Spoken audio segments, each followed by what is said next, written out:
Es la madrugada del 2 de abril de 1982. Argentina vive bajo la opresión de una dictadura cívico-militar que ya lleva 6 años.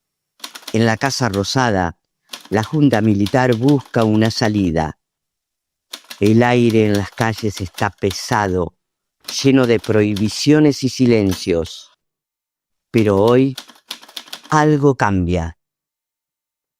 Mientras el país intenta despertar, miles de soldados, muchos de ellos apenas unos chicos, están llegando a las Islas Malvinas en medio de la oscuridad.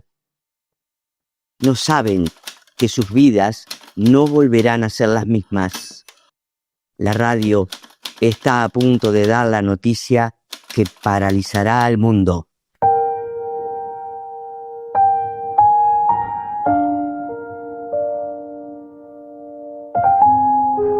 Comunicado de la Junta Militar. La Junta Militar, como órgano supremo del Estado, comunica al pueblo de la nación argentina que hoy la República, por intermedio de sus Fuerzas Armadas, mediante la concreción exitosa de una operación conjunta, ha recuperado las Islas Malvinas, Georgias y Sandwich del Sur para el patrimonio nacional.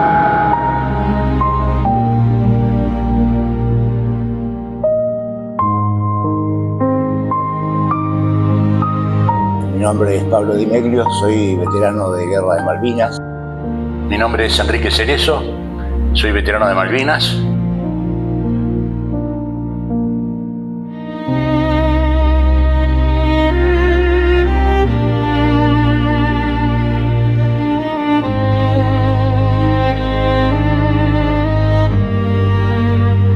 Estuve con el Regimiento 7 en Malvinas, primero donde estaba el cuartel del Royal Marine, y en la última etapa de la guerra en el Monte Londres. Yo estaba arriba de ese buque. Vale aclarar que los transportes navales son una empresa que solamente tiene en Estados Unidos y la Argentina de buques civiles, mercantes, que llevan provisiones, que llevan cualquier carga, con comando militar y tripulación civil. La tripulación civil es obligatoria porque el militar no puede hacer tráfico comercial. Esa fue la razón por la que estábamos nosotros ahí.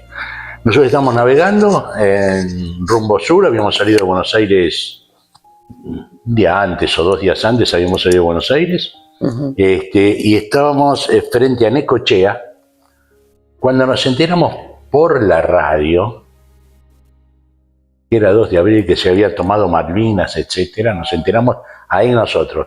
Salimos corriendo a preguntarle al comandante, dice, a mí nadie me dijo nada. Lo cual es muy probable porque en ese momento hubo muchos casos de esos. A mí nadie me dijo nada, pero vamos a ver, inmediatamente nos llega una comunicación que nos teníamos que dirigir a Puerto Belgrano. Llegamos a Puerto Belgrano, apenas llegamos a Puerto Belgrano, sube un capitán de fragata, el comandante del buque era un capitán de corbeta, sube un capitán de fragata, nos dice, bueno, ya saben lo que pasó, ya se han enterado, hemos tomado Malvinas, etc. Y el barco queda ahora a cargo del Comando de Operaciones Atlántico Sur. Ustedes son civiles, yo no les puedo obligar. El que se quiera bajar se puede bajar. El resto sigue, pero eso sí, nadie después que siga puede pedir licencia, bajarse. O sea, si siguen hasta donde esto se termine de una forma o de otra, y si se bajan no va a haber ningún problema. 44 años después de la guerra, ¿puede ser la guerra un camino para recuperar Malvinas?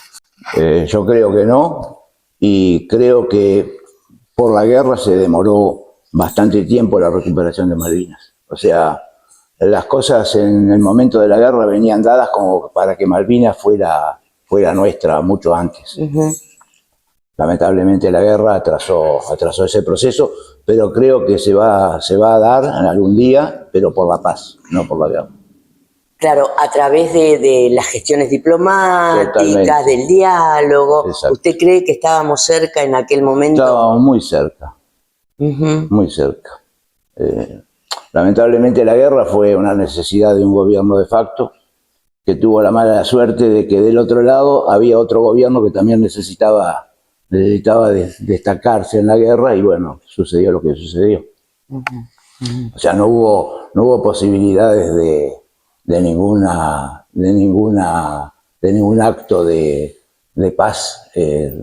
Todos los que intentaron mediar fracasaron, pero porque no había voluntad, en mi opinión. Usted se encontró con la sorpresa de la guerra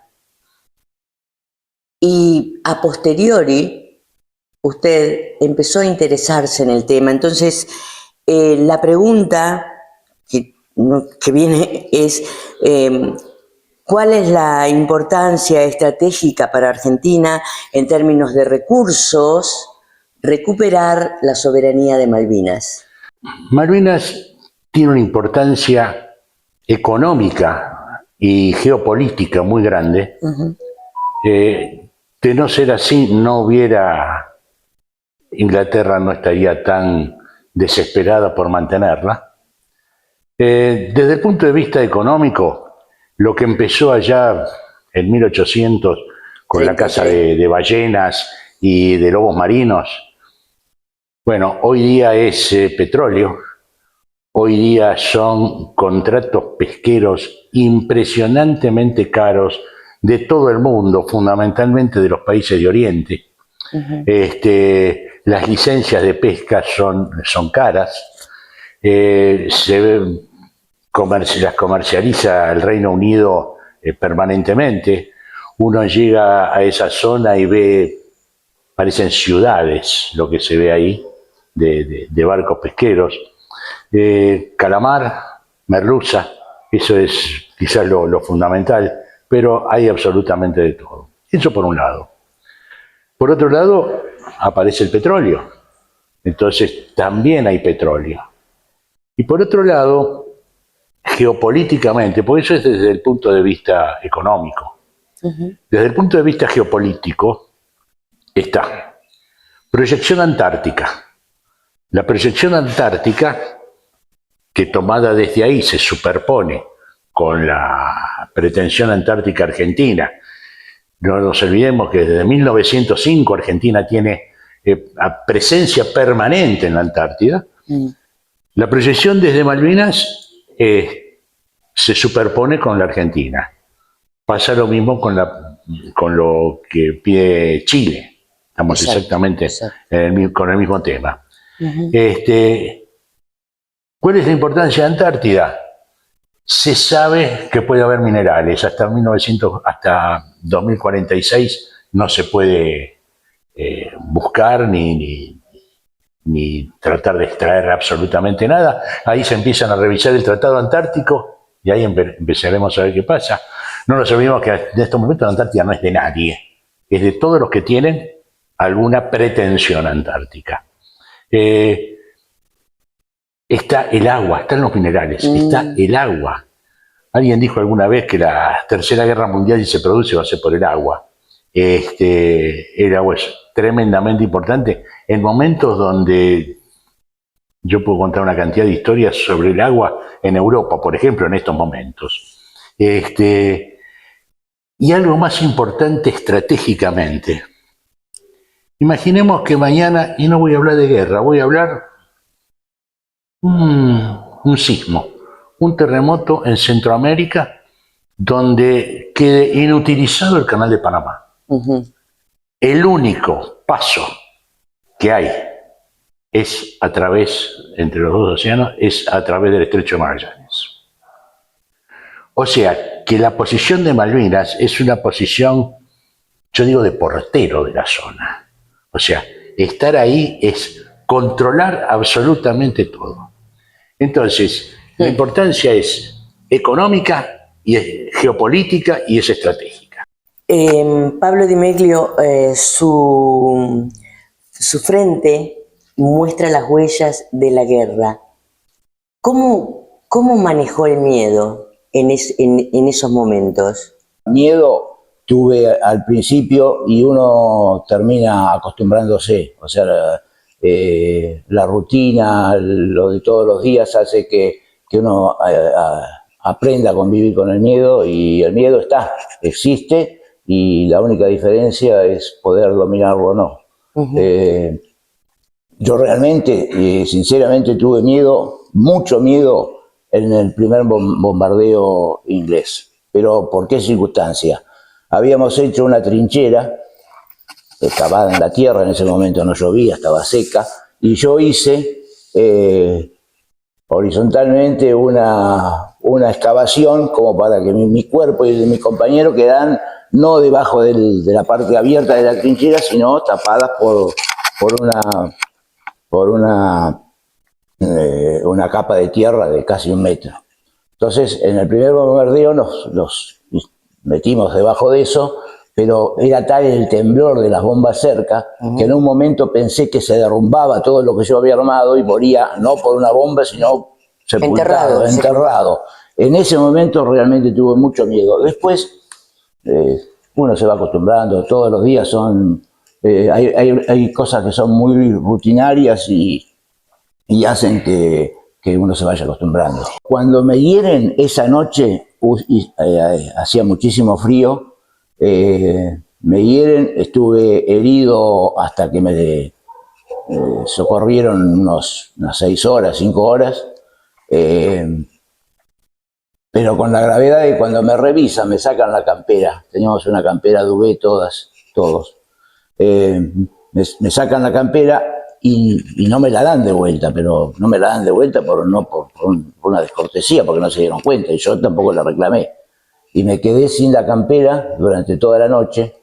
Entonces ahí el frío era bastante importante. La herida, te digo, fue el golpe. Después, cuando me atiende el médico de ellos, porque yo estaba herido, pero no se habían dado cuenta que estaba herido. Entonces viene el médico, viene el que nos estaba cuidando, les hago seña de mi cabeza, no sé qué entendió, y yo tenía, en la foto aparece la gorrita, sí, y se ve que con la sangre y todo se había pegado.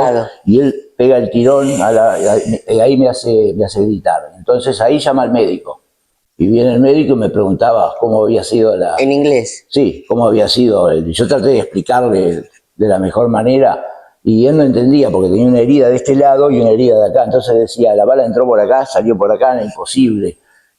Así que lo único que hizo fue vendarme. Y están los vendajes. Ni una medicación ni nada. No. Cuando los chicos me preguntan cómo pasé la guerra, yo digo con miedo, con mucho miedo. Pero es el miedo de estar en un barco sin armas, sin elementos de detección, absolutamente nada, sabiendo que a uno lo están mirando y que uno no ve a nadie. Y en el teatro de operaciones, como dijo usted. Exactamente, adentro del teatro de operaciones. Uno no ve a nadie, por un lado. Las noches son terribles. ¿Y por qué digo que las noches son terribles? Porque de noche se navega en ese momento en sigilosa, todo apagado. Uno nota o presiente lo que dije recién, que a uno lo están mirando y empieza a sentir un miedo que no hay forma de explicarlo, es desde abajo, es de adentro.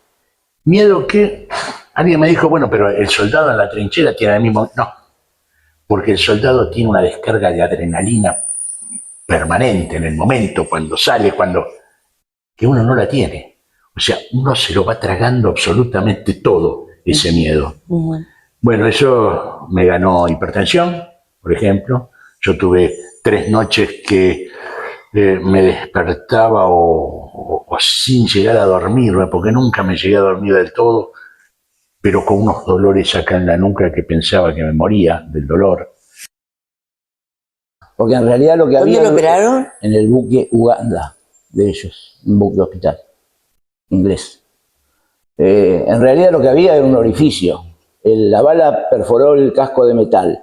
El casco de metal tiene dentro un casco de fibra de vidrio, que es donde está todo el correaje para sujetarlo. Agujereó el casco de metal, el casco de fibra de vidrio, la capucha de la Duvet, porque como mi casco no tenía correaje, la única forma de sujetarlo era con la capucha de la Duvet. Atravesó todo, choca contra el hueso, se desintegra y la mayoría sale en pequeños agujeritos que después cuando me pelaron, cuando me recibí, los vi. Y parte quedó.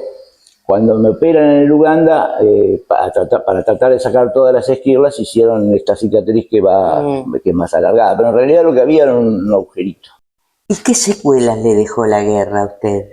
O sea, yo tengo que ser un agradecido a Dios y a la vida, porque la bala podría haber estado 1 centímetro más abajo y me hubiera matado.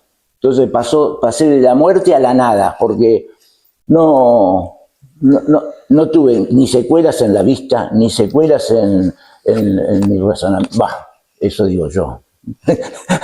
¿Psicológicas? Algunos dirán que no, pero yo creo que estoy bien. No, psicológicas tampoco. O sea,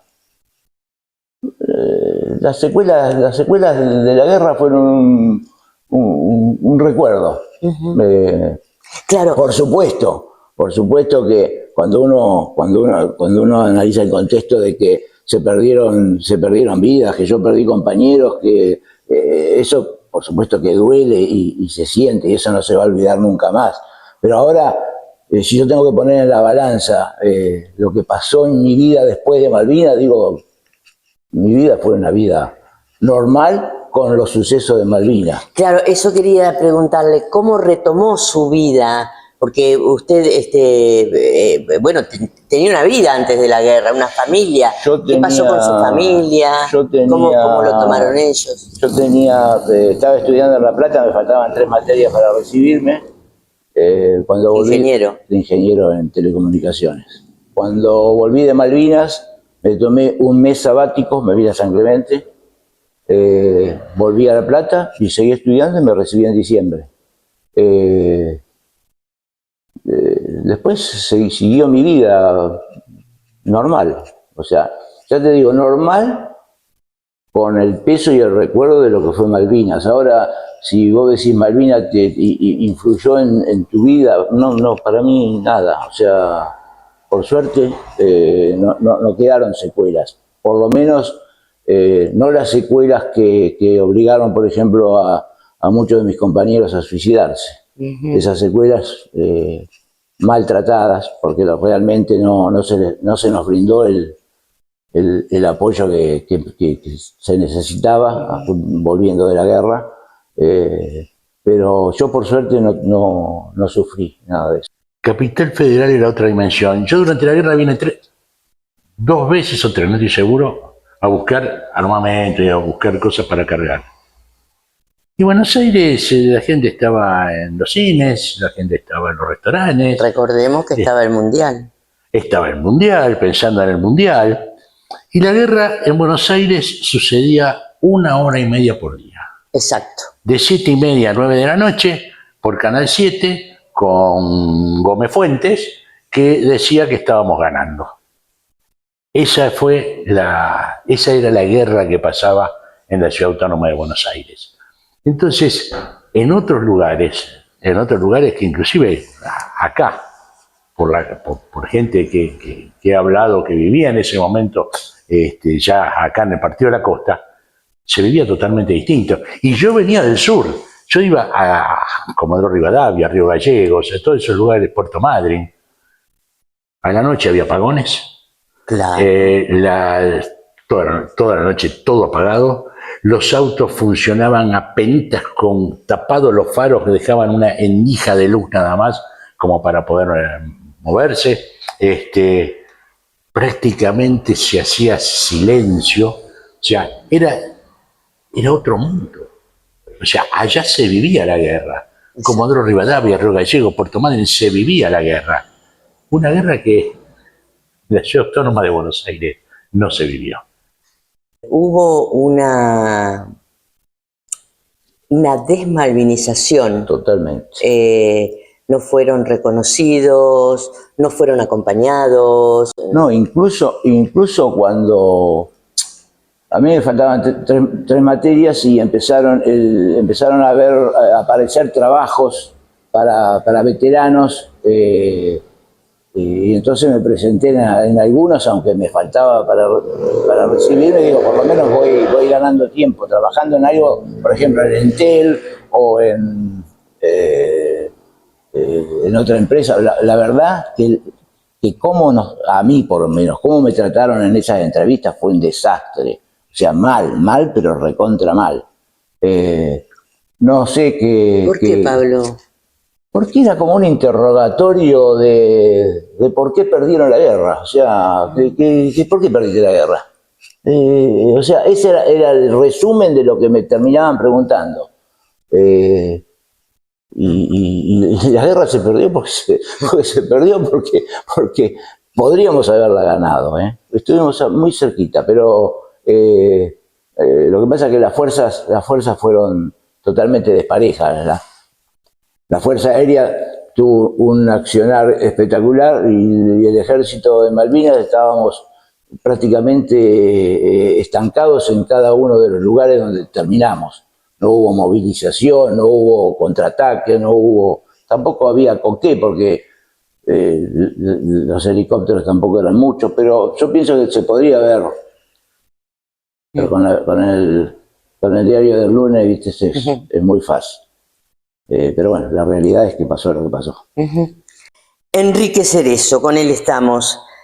¿Cuál sería su mensaje a las nuevas generaciones, digamos, para que abracen la causa Malvinas?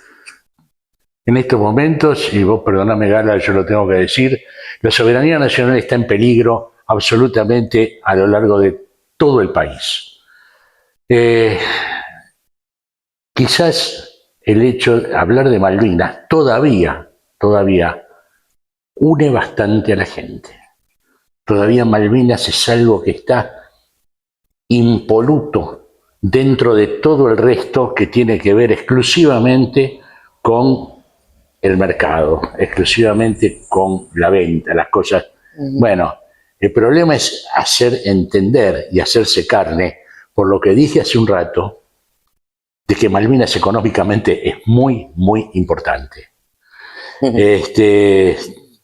Recordemos que alguna vez alguien quiso vender las Malvinas y cambiarlo por vacunas, ¿no es cierto? Entonces, una ministra. Exactamente. Entonces, el tema de Malvinas es un tema muy importante desde el punto de vista económico, desde el punto de vista geopolítico, ¿no? Entonces, las nuevas generaciones lo que tienen que hacer fundamentalmente, que probablemente sea una de las cosas más difíciles de estos momentos, ya de estos momentos del mundo, que es estudiar, saber qué es lo que pasó, leer, interiorizarse.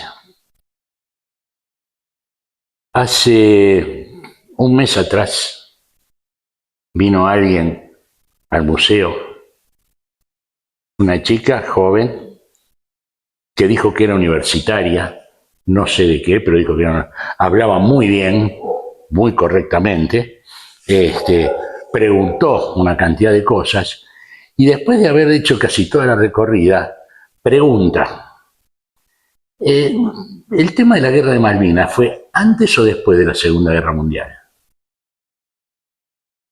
Entonces ahí uno se da cuenta de que evidentemente falta mucho, y no es porque nosotros no lo hagamos, porque creo que los veteranos de Malvinas en todo el país se han dedicado permanentemente a hablar del tema y a no dejar que el tema muera. Pero bueno, esas son las cosas que estamos viviendo ahora. ¿Qué le diría el Pablo Di Meglio de hoy a aquel Pablo Di Meglio en la guerra, herido, con frío, con pocos años también? No, no tan pocos. Bueno, sí. No tan pocos porque... 20 y pico de años no son tantos. Yo cumplí 28 años en Malvinas. Comparado con mis compañeros, ellos decían, acá está el viejo, y era viejo para eso. Bueno. No, te digo la verdad, yo... Claro, mirándolo de acá, todo lo que hice en su momento, lo volvería a hacer porque fue creo que fue lo que tenía que hacer. O sea, hice...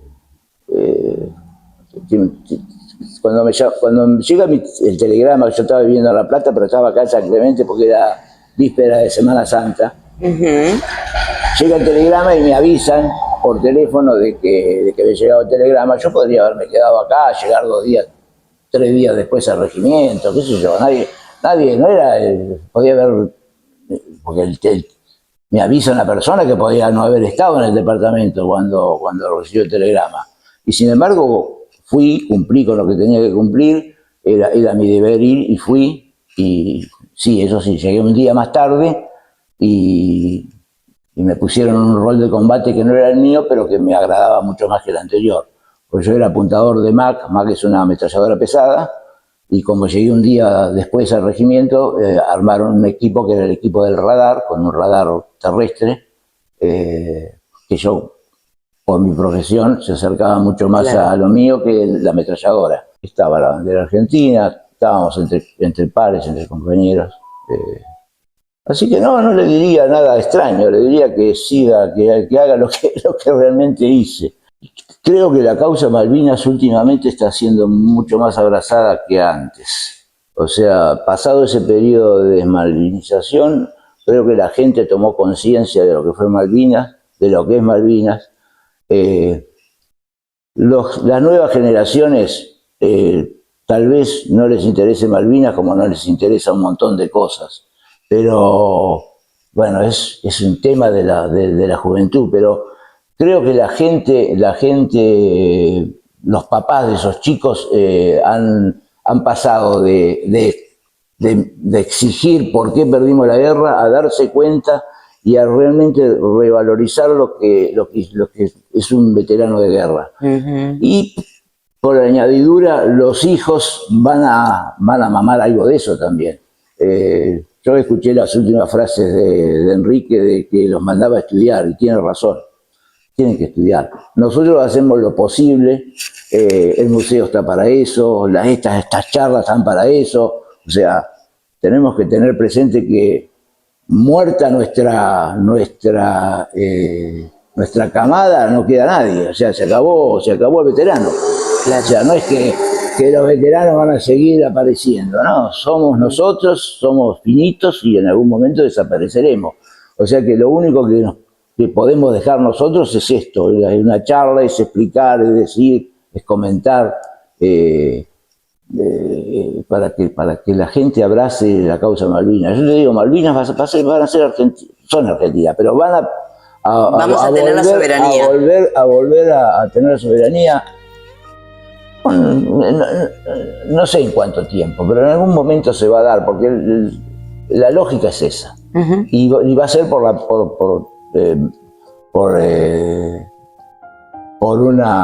un acercamiento pacífico, no por guerra.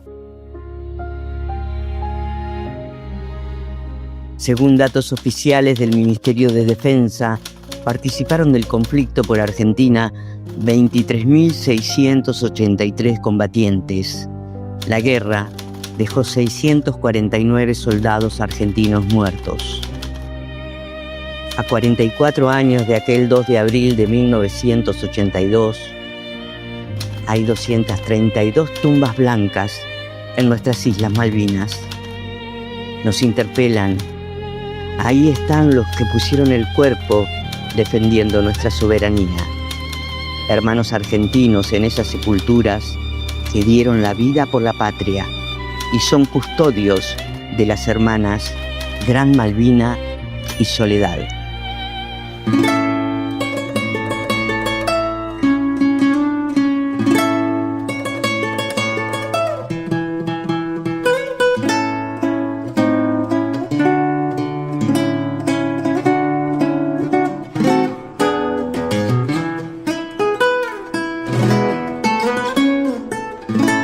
Las Malvinas fueron, son y serán Argentina.